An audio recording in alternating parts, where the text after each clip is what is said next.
नमस्कार, स्वागत है आप सभी का योर स्टॉक में। मैं हूं आपके साथ कविता थपलियाल, मेरे साथ है मेरे सहयोगी प्रशांत पांडे। और प्रशांत, नया हफ्ता और नया जोश भी बाजार में दिखाई दे रहा है। मोमेंटम हालांकि पूरे हफ्ते का कंटिन्यू है, लेकिन देखिए जिस तरह से आज बाजार की चाल और दिग्गज से बाजार को फिलहाल लीड करते हुए दिखाई दे रहे हैं, शुरुआत हफ्ते की अच्छी लग रही है। लेकिन चलिए, यहाँ पर योर स्टॉक में हम करते क्या हैं आपको बता देते हैं। अगर आप नए दर्शक हैं तो बहुत ध्यान से सुनिएगा, आपके सवालों के जवाब दिए जाते हैं। अगर आपने कोई स्टॉक स्पेसिफिक खरीदारी कर रखी है जिसके लिए आपको सलाह चाहिए हो, तो अपने सवाल हम तक पहुंचा सकते हैं। पहुंचाने का जरिया क्या है आपको बता देते हैं। आपकी स्क्रीन पे एक नंबर फ्लैश हो जाएगा, देखिए 9167329108 ये हमारा नंबर है जहां आप अपने सवाल हम तक पहुंचा सकते हैं। और सवाल जब पूछ हो, खासतौर से स्टॉक स्पेसिफिक सवाल पूछ रहे हो, तो स्टॉक का नाम डाल दीजिएगा, किस भाव पे खरीदा है, कब तक आप इसमें रुकना चाहते हैं, ताकि अवधि के लिहाज से जो है आपको हम सलाह दे सके। बाकी सोशल मीडिया प्लेटफॉर्म्स पर भी हम लाइव हैं इस वक्त, खासतौर से यूट्यूब पर भी लाइव। कोई सवाल पूछना चाहते हैं तो अपने सवाल आप यूट्यूब के कमेंट बॉक्स में भी डाल सकते हैं। और हमारे जो एक्सपर्ट आपको निवेश की अवधि के लिहाज से आपको सलाह भी देंगे। और आज हमारे साथ मेहमान के तौर पर शो में जुड़ेंगे वन के राजेश भोसले और chartanalytics.co.in की फोरम छेड़ा हमारे साथ जुड़ी हुई है। हाय फोरम, गुड मॉर्निंग और स्वागत है आपका योर स्टॉक में। फोरम, आपके पास मैं सवालों की झड़ी लगाऊं बाजार के लिहाज से भी और दर्शकों सवालों के लिहाज से भी। एक बार बाजार का चेक ले लेते हैं, जहां पर हम देख रहे हैं फराट तेजी और फिलहाल 24,000 के मोमेंटम को कायम करते हुए के ऊपर बाजार दिखाई दे रहा है। लेकिन बैंक जी आप देखिए नए हाई पे लगातार, और बैंकिंग जो है पूरी तरह से बाजार को लीड कर रहे हैं। 9 अंक ऊपर है, 55,209 और लगभग 1.5% की तेजी यहाँ पर बैंक में आती हुई दिखाई दे रही है। 603 अंकों की तेजी के साथ सेंसेक्स बना हुआ है 79,183 के लेवल्स, और 24,050 पर हमें निफ्टी दिखाई दे रहा है लगभग 200 अंक की तेजी। इतना ही नहीं, अगर थोड़ा सा ब्रॉडर मार्केट्स की ओर भी जाए तो 900 अंकों की तेजी देखिए मिड कैप इंडेक्स में भी आती हुई दिखाई दे रही है। निफ्टी मिड कैप 100 आपको लगभग 900 अंकों की तेजी के साथ दिखाई दे रहा है। और इसी को हम देख रहे हैं कि निफ्टी स्मॉल कैप 100 भी लगभग 200 अंकों की तेजी के साथ यहाँ पे कारोबार करता हुआ दिखाई दे रहा है। तो 1996 लगभग एडवांसेस हैं और 580 डिक्लाइंस। मार्केट ब्रेथ काफी मजबूत फिलहाल दिखाई दे रही है। बैंकिंग काउंटर्स और आईटी काउंटर्स यहाँ पर हमें करते हुए दिखाई दे रहे हैं। देखिए इंडसइंड में 5% की तेजी, टेक में लगभग 4% ऊपर है। इन्फोसिस एचसीएल टेक में भी हम देख रहे हैं कि 1.5% के पार 2% तक की तेजी के साथ कारोबार है। एसबीआई, एक्सिस बैंक में भी अच्छी खासी तेजी हमें जो फिलहाल दिखाई दे रही है। जहां मुनाफा वसूली है वो अदानी पोर्ट्स है, एचडीएफसी लाइफ, आईटीसी, एचयूएल में हम देख रहे हैं लगभग 1 से 2% की कमजोरी फिलहाल हमें आती दिखाई दे रही है। लेकिन चलिए फोरम आपके पास आते हैं।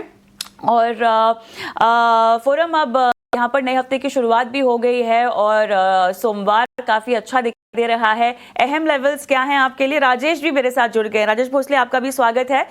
फोरम, बताइएगा लेवल्स के लिहाज से आप क्या रेकमेंड करती हैं या क्या देखती हैं?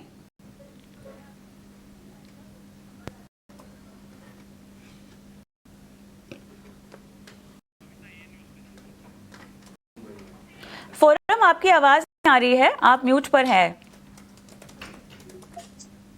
आई थिंक अभी ठीक है जी, आप आ रही है आवाज, बोलिए। तो पहले गुड मॉर्निंग। आई थिंक सबकी गुड मॉर्निंग काफी अच्छी है और शुक्रिया शो पे बुलाने के लिए। वही तो हम डिस्कस भी कर रहे थे फोरम, प्रशांत, हम डिस्कस भी कर रहे थे कि मंडे है लेकिन मंडे ब्लूज नहीं लग रहे हैं। जितने लॉन्ग वीकेंड के बाद हम आते हुए दिखाई दे रहे हैं, मायूसी नहीं लग रही है बाजार की चाल के मुताबिक भी।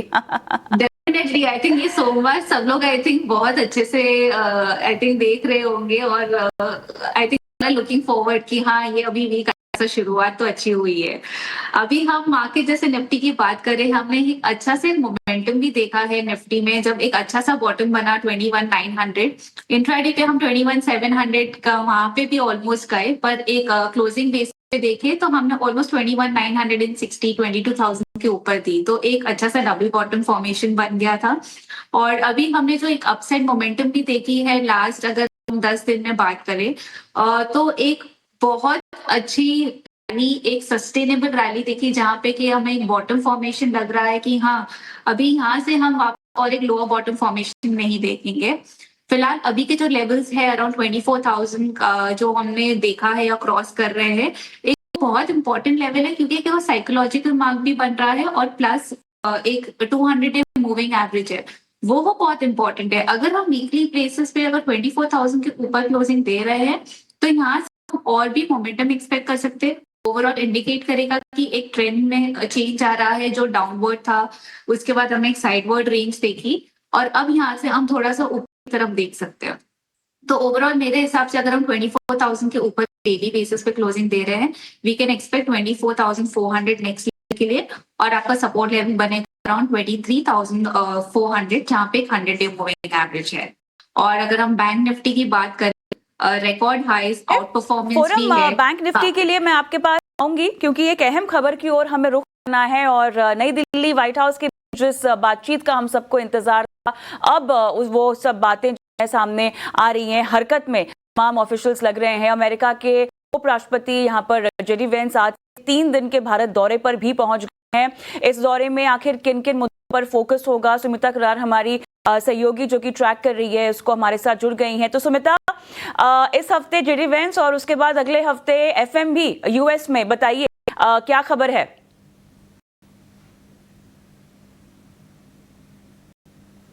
ये काफ़ी इंपॉर्टेंट विजिट्स हैं, काफ़ी इंपॉर्टेंट डिप्लोमेटिक विजिट्स हो रही हैं, और अगर आप देखेंगे इस साल के बिगिनिंग से ही काफ़ी इंपॉर्टेंट ये डिप्लोमेटिक विजिट्स हो रही हैं। आज जेडी वांस जो हैं वो अपनी फैमिली के साथ उन्होंने अराइव किया है न्यू दिल्ली में पालम एयरपोर्ट पे, जहाँ पे उनको रिसीव कर रहे थे union IT minister Shri Ashwini Vaishnaw. तो ये एक इम्पॉर्टेंट विजिट है। इससे पहले जो विजिट हुआ वो तुलसी गैबार्ड का था, जो यूएस इंटेल चीफ है उनका। उससे पहले जो प्रधानमंत्री नरेंद्र मोदी हैं उन्होंने विजिट किया था व्हाइट हाउस में, उन्होंने अपनी मीटिंग की थी डोनाल्ड ट्रंप से जब वो राष्ट्रपति बने थे फॉर द सेकंड टाइम। और इससे पहले आपको याद होगा मार्च में ही यूनाइटेड स्टेट्स के ट्रेड ऑफिशियल्स जो थे वो इंडिया आए थे बातचीत करने के लिए कि फर्स्ट ट्रांच ऑफ जो बायलैटरल ट्रेड नेगोशिएशंस है उनको फाइनलाइज करने के लिए, और उस समय जो टर्म्स ऑफ रेफरेंस थे वो फाइनलाइज हुए थे 19 चैप्टर्स, ये हमें सोर्सेज ने बताया है। बाकी वापस आते हैं जेडी वांस की जो विजिट है, ये बहुत ही इंपॉर्टेंट विजिट है। क्यों? उस काफ़ी रीजंस है। नंबर 1 तो एक ये ट्रेड नेगोशिएशंस के बीच में हो रही है। यूनाइटेड स्टेट्स ने बोला है कि वो 70 से ज़्यादा कंट्रीज से एंगेज्ड है as far as these trade negotiations are concern. जो यूनाइटेड स्टेट्स है वो चाहता है कि वो डील्स करे कंट्रीज के साथ, ताकि वो उनके ऊपर जो अपना टैरिफ का जो है वो कम कर दे, जो टैरिफ की रेट्स है वो कम कर दे। और ये 90 डे विंडो प्रोवाइड की है डोनाल्ड ट्रंप ने इन सभी कंट्रीज को। हाउएवर उसमें चाइना एक एक्सेप्शन। हम चाइना मुद्दे पे बाद में आएंगे, बट अब जान लेते हैं कि ये विजिट और क्यों इंपॉर्टेंट है। दूसरी बात यह है कि इंडिया के ऑफिशियल्स हैं, हमें सोर्सेज ने बताया है कि वो यूनाइटेड स्टेट्स में ट्रैवल करेंगे इसी हफ्ते, likely on 23rd to have the next set of talks with United States trade officials. ये उसके बाद हो रहा है जब यूएसटीआर के ट्रेड रिप्रेजेंटेटिव्स यहाँ पे आए थे, तो बेसिकली बातचीत होगी कि जो टर्म्स ऑफ रेफरेंस डिसाइड हुए थे उसको आगे कैसे ले जाना है, और कैसे ये बायलैटरल ट्रेड एग्रीमेंट है जो साल के फॉल तक होना है वो उसमें जल्दी की जा सकती है, उसको फास्ट ट्रैक किया जा सकता है। अब आते हैं जेडी वांस के इंडिया टूर के ऊपर, जो आज शुरू हो रहा है और 24 को खत्म हो जाएगा। आज वो शाम को प्रधानमंत्री नरेंद्र मोदी के साथ डिनर पे चर्चा करेंगे काफ़ी मुद्दों के बारे में जो यूनाइटेड स्टेट्स और इंडिया के लिए बायलैटरल हिसाब किताब से इंपॉर्टेंट है। नंबर 1 तो होगा इकोनॉमिक और ट्रेड पार्टनरशिप को कैसे आगे जाना है। आपको याद होगा प्रधानमंत्री नरेंद्र मोदी ने और डोनाल्ड ट्रंप ने अपनी मीटिंग में इस साल की स्टार्टिंग में डिसाइड किया था कि दोनों देशों के बीच का जो ट्रेड है वो $500 बिलियन तक लेके जाएंगे बाय 2030। उस हिसाब से क्या कुछ हो सकता है, क्या कुछ पार्टनरशिप्स डिजाइन की जा सकती है, टेक्नोलॉजी के हिसाब किताब से हो सकता है। डिफेंस की एक इंपॉर्टेंट पार्टनरशिप है जो इंपॉर्टेंट पिलर है इंडिया यूएस के पार्टनरशिप के बीच में, उसमें क्या कुछ हो सकता है। उसके अलावा टैरिफ्स की कैसे फास्ट ट्रैक किया जा सकता है ये बायलैटरल ट्रेड एग्रीमेंट, उसके ऊपर भी बात होगी। नाउ हमें सोर्सेज ने बताया है कि ऑल्दो ये एक कस्टमरी विजिट है और इसमें एक सॉफ्ट टच भी है, क्योंकि जो उषा वांस हैं जो सेकंड लेडी हैं यूनाइटेड स्टेट्स की और वाइफ हैं जेडी वांस की, वो इंडिया से हैं, तो उसमें एक सॉफ्ट टच भी दिया जा रहा है कि वो इंडिया विजिट कर रही हैं। और वापस आते हैं जेडी वांस के टूर पे। आज शाम को नरेंद्र मोदी के साथ वो डिनर करेंगे, उसमें हो सकता है प्रेजेंट हो नरेंद्र मोदी, कैबिनेट के कुछ कैबिनेट मिनिस्टर्स प्रेजेंट हो सकते हैं। कल वो जयपुर जाएंगे जहां पे वो एक लेक्चर देंगे और उसके बाद वो जाएंगे आगरा ताजमहल देखने उसके अगले दिन, और 24 तारीख को वो वापस यूनाइटेड स्टेट्स के लिए रवाना होंगे। अब समझ लेते हैं कि चाइना का जो फैक्टर है वो क्या है। देखिए, तरफ जो है वो यूनाइटेड स्टेट्स है 70 से ज़्यादा देशों के साथ डील्स कर रहा है। हमने देखा है कि डोनाल्ड ट्रंप की मीटिंग्स हुई हैं काफ़ी देश के चीफ्स के साथ। इटली हो गया, कोरिया हो गया, उन्होंने बोला था। उसी साइड पे चाइना भी है जो अपनी अलग से मीटिंग्स कर रहा है। इनफैक्ट शी जिनपिंग जो प्रेसिडेंट है, उन्होंने अपना एक साउथ ईस्ट एशियन कंट्रीज का दौरा किया था लास्ट वीक, जिसमें वो मिले वियतनाम से, कंबोडिया से, मलेशिया से, इन सब के चीफ से वो मिले और कि हमें ट्रेड पार्टनरशिप्स अपनी बढ़ानी चाहिए। इंडिया की तरफ भी उन्होंने हाथ बढ़ाया है कि इंडिया को और चाइना को यूनिलैटरल जो टैरिफ पॉलिसी है यूनाइटेड स्टेट्स की, उसे अपोज करना चाहिए। तो इन सब एंगल्स के नज़रिए से ये विजिट बहुत इंपॉर्टेंट है। और सबसे ज़्यादा इंपॉर्टेंट जो चीज़ है वो ये है कि जेडी वांस टैरिफ्स के ऊपर क्या बोलेंगे, इंडिया यूएस के बायलैटरल ट्रेड टाइज क्या बोलेंगे, वो देखना सबसे ज़्यादा इंपॉर्टेंट होगा। बिल्कुल, शुक्रिया करेंगे सुमिता अहम जानकारी के लिए। विस्तार से आपने तमाम बातें बताई और क्या कुछ रहने वाला है, कहाँ फोकस होने वाला है और कहाँ कहाँ कंसर्न्स हैं, ये सारी चीज़ें आपने हमारे सामने बहुत बेहतर तरीके से रखी। नज़र बनाए रखिए, आगे भी इस बारे में ताज़ा अपडेट हम आपसे लेते रहेंगे। शुक्रिया आपका। चलिए बढ़ते हैं आगे, और चूंकि आप दर्शकों का शो है तो पहले कॉलर को अपने साथ जोड़ते हैं। किशन अग्रवाल साहब हमारे साथ फोन पर जुड़ चुके हैं। किशन जी नमस्कार, कहाँ से बात कर रहे हैं? हाँ जी, मैं उड़ीसा झारसुगुड़ा से बात कर रहा हूँ जी। बताइए क्या की जाए, कौन सा स्टॉक लिया आपने? मैडम, ये मेरे पास आईओसी के मैं 3500 शेयर होल्ड कर रहा हूँ। ठीक है। 131 में। ठीक है। और रिलायंस के मेरे पास 300 शेयर है 1299 के। 1299 रिलायंस ना? हाँ जी, और सीडीएसएल के 100 शेयर है मेरे पास 1225 के। ठीक है, ठीक है। तो आईओसी आपने 131 के भाव पे लिया है, यहां पर भी आप फायदे में हैं। रिलायंस आपने बताया 1299, यहां भी आसपास ही भाव है। और सीडीएसएल की बात करें तो यहां आपने खरीदारी की हुई है 1225 के स्तर पे, यहां पे भी आप मुनाफे में हैं। बताइए ये कितना समय और देना चाहते हैं? नहीं, मेरे टाइम का कोई ऐसा कुछ नहीं है, मैं लॉन्ग टाइम के लिए होल्ड कर सकता हूँ। मुझे इसमें से बुक करना चाहिए एलसी वगैरह में, मुझे थोड़ा इसका जानकारी चाहिए था। चलिए, तो लॉन्ग टर्म इन्वेस्टर हैं और फोरम में आपके पास ही आना चाहूंगा। लॉन्ग टर्म के नजरिए से मैं लेवल फिर से बता दूं, रिलायंस 1299 के भाव पे इन्होंने खरीदा हुआ है, आईओसी इन्होंने 131 लेवल पे खरीदा हुआ है और सीडीएस इन्होंने 1225 के स्तर पे खरीदा है। तीनों में मुनाफे पे है, लंबा समय देना चाहते हैं। बताइए क्या आपकी राय बन रही है? अगर हम पहले शुरुआत करें आईओसी से, तो वहाँ पे उनका प्रॉफिट है पर उनके लेवल्स बहुत अच्छे हैं टाइम के लिए, तो मेरे हिसाब से वो होल्ड कर सकते हैं। अभी एक आईओसी में भी एक टर्न अराउंड भी दिख रहा है, तो मेरे हिसाब से जब अगर स्टॉक प्राइस अराउंड 144 से लेके 147 आता है तब उन्हें थोड़ा सा पार्शियल प्रॉफिट बुकिंग कर लेना चाहिए। पार्शियल प्रॉफिट इसलिए क्योंकि वो एक लॉन्ग टर्म होल्ड है, तो बाकी का वो होल्ड कर सकते हैं, पर ऐसा प्रॉफिट बुकिंग करना भी जरूरी है। नेक्स्ट स्टॉक जैसे सीडीएसएल है, वो भी अच्छा स्टॉक है। अगर उनका बहुत एंट्री लेवल मेरे हिसाब से टेक्निकली भी बहुत अच्छा है, तो मेरे हिसाब से वो भी होल्ड कर सकते हैं। और अपसाइड टारगेट अगर हम देखें तो ऑलमोस्ट 1450 टू ऑलमोस्ट 1500 का दिख रहा है, मेरे हिसाब से वो कंप्लीटली होल्ड रहेगा। और सिर्फ रिलायंस में है, वो मुझे थोड़ा कंपेरेटिवली स्लो मूवर लग रहा है कंपेयर टू आईओसी या फिर सीडीएसएल। तो मेरे हिसाब से अगर 1320 जो उनका रेजिस्टेंस लेवल है, जहाँ पे 100 वीक मूविंग एवरेज है, तो मेरे हिसाब से 1320 के आसपास वो वहां से शुरू कर सकते हैं और कोई दूसरा मोमेंटम स्टॉक बैंकिंग या फाइनेंशियल्स में देख सकते हैं। आगे बढ़ते हैं और लक्ष्मीधर हमारे साथ फोन लाइन पर जुड़े हुए हैं। मैं गुजरात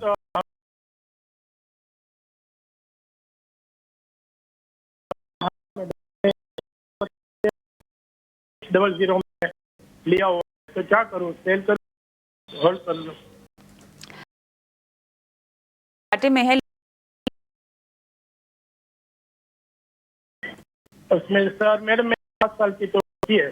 5 साल की प्लानिंग कर रखी है ना? हाँ। चलिए, लेवल्स आपके यहाँ पर डेफिनेटली ऊंचे हैं, लेकिन राजेश 5 साल का नजरिया है। फिलहाल देखिए न्यू टर्म इम्पैक्ट तो हम तमाम ग्लोबल हेडविंड्स की तरफ से भी देख रहे हैं, नतीजों के लिहाज से भी देख रहे हैं, लेकिन 5 साल का नजरिया, बाइंग लेवल्स उसके हिसाब से आपको कैसे लगते हैं? देखिए 5 साल के नज़रिए से तो टीसीएस काफ़ी अच्छा लग के आ रहा है। ओवरऑल अगर मंथली चार्ट अगर आप देखें लॉन्ग टर्म्स के लिए, तो एक हार्ट ऑफ टर्म में ही ट्रेड कर रहे हैं। थोड़ा सा हायर लेवल्स के है, बट हैविंग कंसिडरिंग कि 4500 पे तो काफ़ी अच्छे लोअर लेवल बाइंग की है। और अगर आप शॉर्ट टर्म के हिसाब से देखें तो मल्टीपल सपोर्ट्स के आसपास ट्रेड कर, तो यहाँ से शॉर्ट टर्म में भी पॉजिटिव लग रहा है। आज आईटी स्पेस में एक बाउंस बैक दिख रहा है, तो possibly in the near term bounce back कर सकता है उनकी बाइंग लेवल्स के आसपास 3600 टू 3630। शॉर्ट टर्म की नज़रिए से भी पॉजिटिव है, और लॉन्ग टर्म के हिसाब से थोड़ा सा मे बी इमीडिएट रिटर्न्स ना दे, बट ओवरऑल उनका कहना है कि it was listed at 180 rupees only, so what can I do, please help.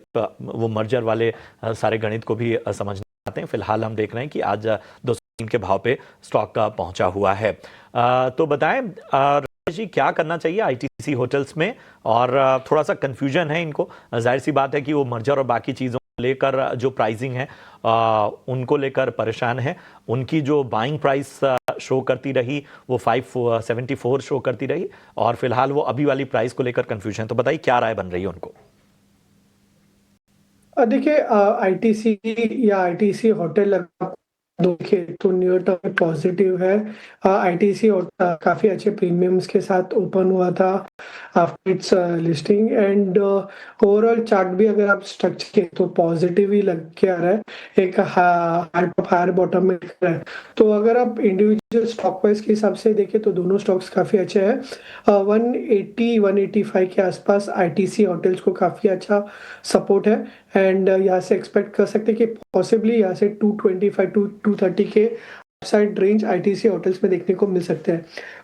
Similarly ITC के इसी को अगर आप देखें रेंज देखा था, अच्छा काफी अच्छा बेस है, यहाँ से एक्सपेक्ट कर सकते हैं कि आईटीसी जो है मिल सकता है।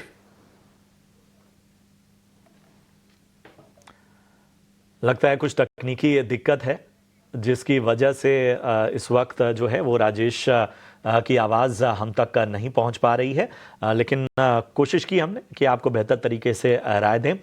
चलिए बढ़ते हैं आगे, और हम बढ़ते हैं ऑप्शंस के चैंपियन की तरफ।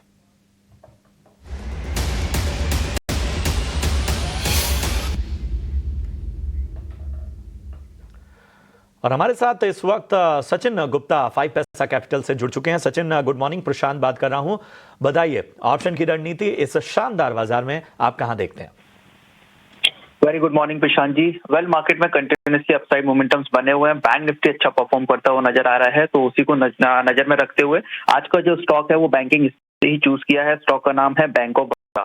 तो बैंक ऑफ बड़ौदा का अगर डेली चार्ट देखिए तो एक अच्छा अपवर्ड मोमेंटम यहाँ पे कंटिन्यू होता हुआ नजर आ रहा है।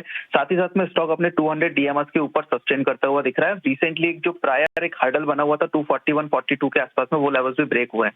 सो बैंक ऑफ बड़ौदा में मे सीरीज में जो है 250 का कॉल ऑप्शंस बाय करने की सलाह रहेगी, जिसका प्रीमियम अराउंड 8.7080 के आसपास में चल रहा है। स्टॉप लॉस रहेगा 6.70 का, और एक अपसाइड में टारगेट 12 तक का देखने को मिल सकता है। क्योंकि इसका लॉट साइज 2925 का है, सो मैक्सिमम लॉस 5850 का रहेगा, वहीं मैक्सिमम 9652 तक का देखने को मिल सकता है। ऑलराइट, आपका बहुत बहुत धन्यवाद सचिन, और आपने बीओबी में कॉल खरीदने की सलाह यहाँ पर दी है 12 का, लेकिन स्टॉप लॉस आप लगभग ₹70 का रेकमेंड कर रहे हैं। अधिकतम नुकसान यहाँ पर 5850 और मुनाफा आपने आंका हुआ है 9652 का। बहुत बहुत धन्यवाद आपका। और दर्शकों को लगे हाथों हम एक डिस्क्लेमर भी दे देते हैं, रिस्क डिस्क्लोजर, क्योंकि यहाँ पर काफ़ी जोखिम हो सकता है फिनो ट्रेडिंग में, लिहाजा आपको सोच समझकर आगे बढ़ने की सलाह दी जा रही है। और अब YouTube के दर्शकों के सवालों की ओर फोकस करते हैं, और फोरम अमित चौधरी का सवाल मैं लेना चाहती हूँ। गाजियाबाद से सवाल भेजा है इन्होंने। 421 शेयर लिए हैं और IRFC की बात कर रहे हैं। 167 इनकी बाइंग प्राइस है, और 1 साल तक ये इसमें रुकना चाहते हैं, लेकिन फिलहाल घाटा देखकर कंफ्यूज हैं कि निकल जाएं या रुके रहें। जैसे सारे रेलवे स्टॉक्स की बात करें तो हमने last first half of the, अगर हम जैन से लेके जून जुलाई की बात करें, एक अच्छी मोमेंटम देखी थी। उसके बाद एक काफी करेक्शन देखा है, जिसमें ऑलमोस्ट 40-50% का भी हमने करेक्शन देखा है। फिलहाल के लिए अगर हम इस साल में देखें कैलेंडर ईयर, तो हमने एक साइडवर्ड डायरेक्शन देखी है। उनका बाइंग प्राइस काफी हाई है, तो आई थिंक मेरे हिसाब से अटक गए हैं ऐसा बोल सकते हैं। मेरे हिसाब से वो रुक सकते हैं 1 साल के हिसाब से भी अगर उनको 150 का स्टॉक प्राइस दिखता है तो वहां पे थोड़ा सा कम कर सकते हैं और थोड़ा सा डाइवर्सिफाई कर सकते हैं क्योंकि डिफेंस में ज्यादा मोमेंटम दिख रही है। फिलहाल के लिए क्लियरली होल्ड है, आपको चाहिए स्टॉप लॉस रख दीजिए अराउंड 122 का, बट 1 साल की होल्डिंग है तो आप होल्ड करिए। का नजरिया इसलिए आपको होल्ड करने की सलाह, लेकिन यहाँ पर लेवल्स का आपको ध्यान रखना। चलिए अगला सवाल ज्योति का जोधपुर राजस्थान से लेते हैं। इन्होंने यूट्यूब पर अपना सवाल पूछा है।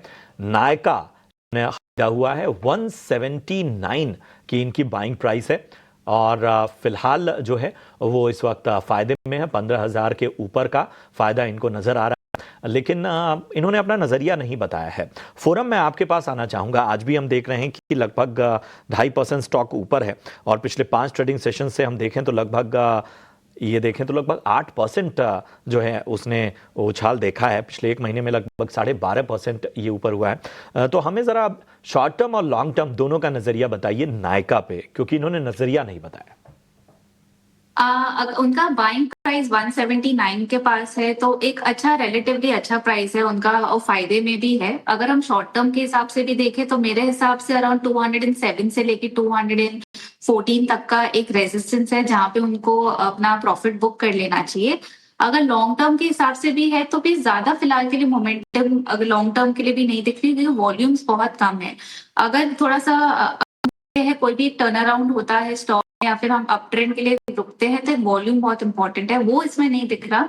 तो मेरे हिसाब से वो शॉर्ट टर्म में रहे और इसमें से नेक्स्ट स्विच कर सकते हैं और थोड़े बेटर सेक्टर्स है इंडस्ट्री देख सकते हैं जैसे कि बैंकिंग है या फाइनेंशियल्स है, एनबीएफसी है, तो वो उनके लिए सही रहेंगे। राय आपको विस्तृत नजरिया मिलता हुआ नायका पे। फोरम बहुत बहुत शुक्रिया करेंगे, आपने अपना कीमती समय दिया और निवेशकों का मार्गदर्शन किया। आगे भी हम अपने शो में आपको शामिल करते रहेंगे। फिलहाल अपना समय आपने दिया, लेकिन जाने से पहले अपना डिस्क्लेमर देती जाएं। जो स्टॉक्स और सजेशंस हमने डिस्कस किए होंगे वो शायद हमारे पर्सनल होल्डिंग्स में होंगे या फिर क्लाइंट्स को भी हमने एडवाइस रिकमेंड किए।